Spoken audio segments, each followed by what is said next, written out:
Hey guys, welcome back to episode 2 of Parked and Present. I got a lot of feedback from you guys yesterday regarding our individual that we're going to send an email to. So I'm really excited about that. And I also got a lot of private messages of thoughts that people had or things that were weighing heavy on them. So I'm ready to dig into that as well. Not tonight, not on this episode, but we will get to it.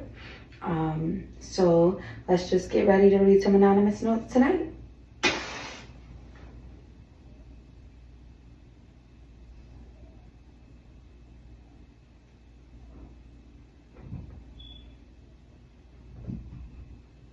First of all, I need to learn how to light a candle.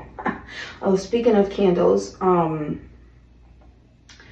these are BKS candles. This one is called Daddy's Home. Smells very good. I love it. She does have a, I believe, Facebook page, Instagram. So do reach out for candles. They smell very, very good. One candle will light up your whole house. So shout out to BKS candles. All right, let's see. Let's get into some of these anonymous notes. I feel like I need more lighting. I don't know why.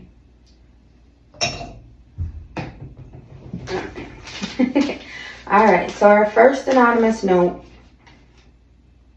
How does one get their peace back from this world? Sometimes I want to run. Well, this is funny. The note is not funny. I feel bad for this person, but I'm saying this is funny because I just remember like being a teenager and my mom always saying, I'm gonna leave you guys here. I'm just gonna go find a 1-bedroom apartment and leave y'all here. I'm moving out. I'm pretty sure this is not the same thing, but it just made me think of that. And then honestly, I feel like you're looking for peace from one situation or one person. Again, I'm not you, but to say like, how do we get the peace back from the world? Sometimes I want to run. I definitely think that you should look at the bigger picture and see what about the world, your world, is making you uneasy. You feel like you're not at peace. What about that is making you feel like you want to run?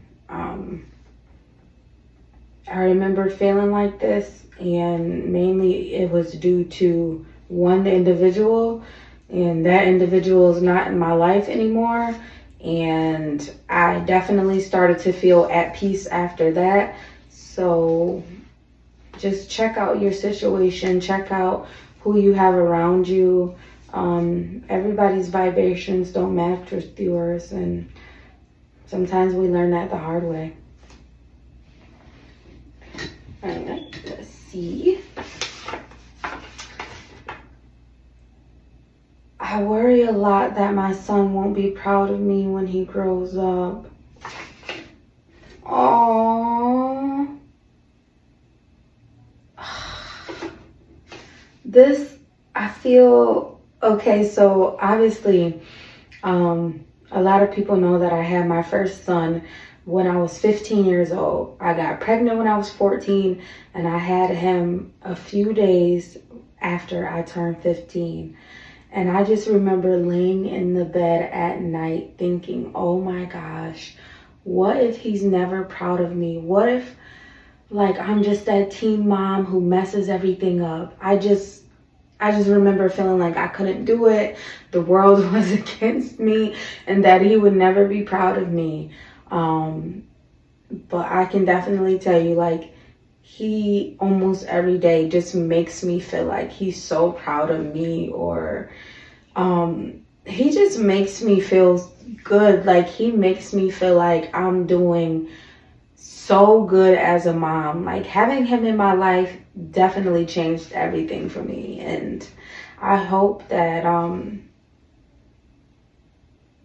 you know, when you lay in bed at night and you worry about your son being proud of you, just remember that kids love their parents so much. Like, sometimes no matter what you do, they just, anyway, they love you, they're proud of you. Like, it takes a lot to disappoint your children. So just remember that. And I left my QR code for my YouTube and my TikTok. So if you're the person that left this message, please inbox me. I want to talk to you more about this. Send me a private message. I want to talk to you more about this, because kids love their parents, and there's very few things you can do to disappoint your own child. It takes a lot, so don't feel alone with this. All right, let's see. Okay, I hope I make it through law school. I hope you do too. Shoot, law school is hard. I felt like that in nursing school. Like, oh my gosh, what if I don't finish? The biggest disappointment was not even for me. I felt like if I didn't finish nursing school, I was letting everybody else down. And to be a lawyer, like, I think you probably feel the same way. Like, you don't want to let your family down. You want your friends to be proud of you, like everyone. And listen, if you don't make it through law school, good. I just feel like it's such a good thing that you even tried. So don't be so hard on yourself, but just live every day like you are going to make it through law school. And if you have to give up a few things to get to where you need to be, give those things up for now and reconnect with them later so that you can finish your degree. All right, let's see. Let's see the next one. Okay. Deep breath. Postpartum anxiety and depression.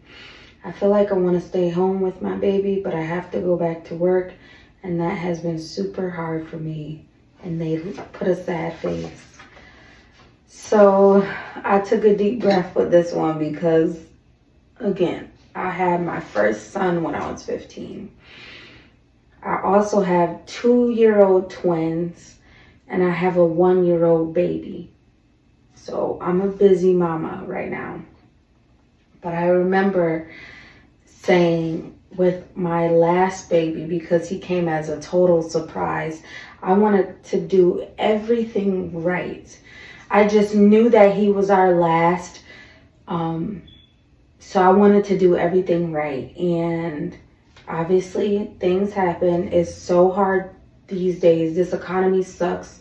Even like a 2-family household, bills coming in and everything like that, it just gets hard. It gets very, very hard. No matter if you're a single parent, a husband-wife situation, everything is just hard. So I went back to work when my baby was 6 months old, and I worked from home. And if you know anything about working from home is 10 times harder than working in a job. Like, when you work from home, you feel like you can't get up to use the bathroom. You feel like you can't just sit back for a second. Like, you got to be working every second of the day so that no one feels like you're not doing anything. And that was so incredibly hard for me because I wanted to make sure that I breastfed and pumped and everything when I needed to.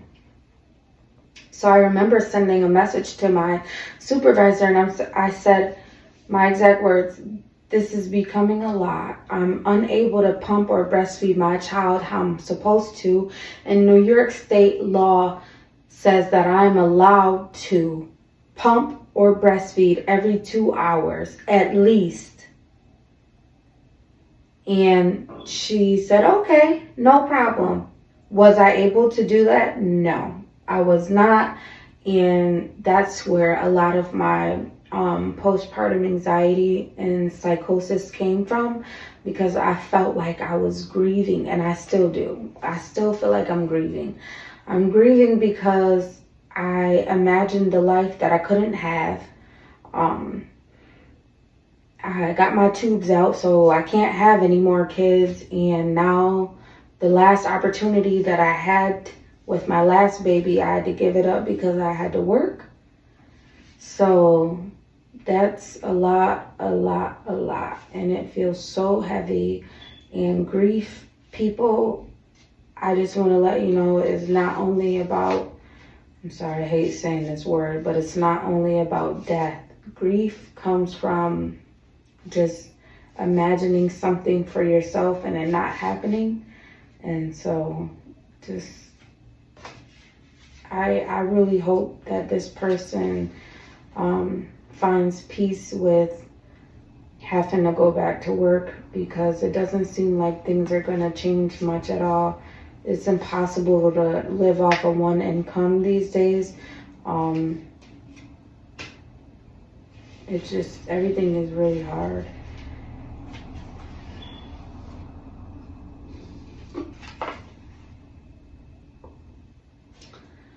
Something heavy on me would be kids making fun of my looks and my skin color. What? Kids are so cruel these days. So just really quick, I do allow kids to leave messages as well. And so this is really sad. I'm sorry, but like, especially like as parents, like I feel like our children, every day we need to let them know like they're so loved.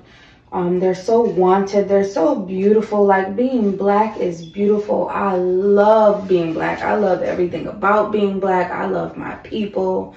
I just love us, and I do my best to try to instill that in my kids because of things like this, especially with my daughter. Like, not gonna really get into it because I don't have time for it today. But my kids are Dominican and black. And if you know anything about Dominicans, they have a big problem with colorism. And my daughter, she's darker skinned. So yeah, I definitely have it hard coming from both ways. Like, I just want her to know that she is so beautiful. Her skin color is so beautiful. We really got to stop this. We really got to make sure that our children know that they don't have to have blue eyes and pasty skin and straight hair. Like, no, your curly, natural hair, your beautiful big black or brown eyes, the pigment of your skin, the melanin, everything is just beautiful. And I'm not gonna lie, like, it took me a long time to get here because obviously I grew up with around a lot of children that were Caucasian, and it took me a while to understand that being black is beautiful. And now, baby, you can't tell me nothing about being black. I love everything about it. Poor baby. I wish I knew the parent of this child so I could reach out to them and let them know that, you know, kids are cruel. Kids are always going to be cruel. This world is cruel. Adults are cruel, not only kids. And most times, 9 times out of 10, those kids are learning that from their parents. And also, the kids that are making fun of you for the color of your skin and the way that you look, 9 times out of 10, they want to be you. So I'm going to leave that right there. Let's see. Let's do one more. Today, I have been 6 months clean from active addiction. Yes, congratulations. This was a good note to leave off on. I'm so happy for that. Um, 6 months to beyond. 6 months to beyond. This is amazing. This is awesome. I love getting notes like this. If nobody told you today, I am so proud of you. This is amazing. And obviously people have setbacks sometimes. Life feels hard, things get heavy, and you feel like you want to go back and do it, but just keep being strong, keep being resilient to those things. Just, this is amazing. So if nobody told you today, I'm super proud of you. I'm so glad that we left off on a good note like this. Let's leave this person some positive messages, some positive comments that we can give them just in case they watch this video, so we can make sure they keep going, and 6 months can turn into a year, and a year turns into 5 years, 5 years turns into 10. Like, let's just leave them some positive comments below.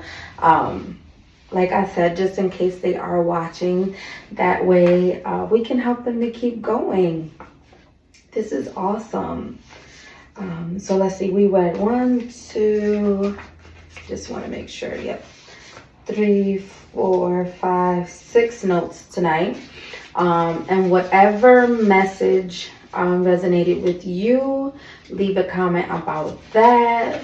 Leave me a direct message if you want me to share one of your thoughts. Like I said, everything is anonymous. I know leaving a direct message, it comes from your page, but that's okay. I got a lot of direct messages that I plan to go live and read. So obviously I won't put your name or anything out there unless that's okay with you. But I'm so glad we got to get through 6 notes tonight. And let's remember to leave the person a positive comment below so that they continue on their journey for being free from addiction. That is so amazing. And as always, I do sit and chat with people.